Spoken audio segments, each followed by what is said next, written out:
Table wheel ഉണ്ടാക്കിയിട്ടുണ്ട്. നമുക്കത് കാണാം. ഇതാണ് സാധനം.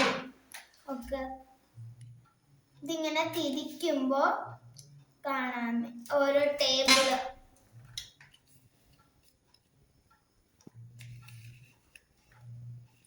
ഇത് ഞാൻ കാണിക്കാൻ പറ്റാത്തെന്ന് പറയുമ്പോ എന്റെ അമ്മേന്റെ കൂടെയാണ് ചെയ്തത്. അപ്പൊ ഇച്ചിരി നമുക്കല്ലാതെ അറിഞ്ഞൂടെ, വീഡിയോ ഒക്കെ നോക്കിയാണ് ചെയ്തത്. അതുകൊണ്ട് നമുക്കൊരു ഐഡിയ ഇല്ലാത്തതുകൊണ്ട് ചെയ്തുകൊണ്ടാണ് വീഡിയോ എടുക്കാത്തത്. അപ്പൊ ഞാൻ എങ്ങനെയാന്ന് ജസ്റ്റ് ഒന്ന് പറഞ്ഞുതരാം. ഇത് ചാർട്ട് പേപ്പർ വെച്ചാണ് ചെയ്തേക്കുന്നത്.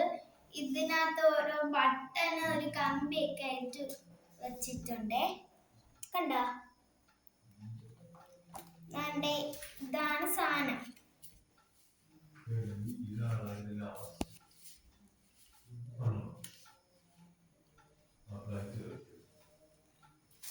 ഇഷ്ടപ്പെട്ടെങ്കിൽ ലൈക്ക് സബ്സ്ക്രൈബും ചെയ്യണം. നെക്സ്റ്റ് വീഡിയോ കാണാം. ബൈ.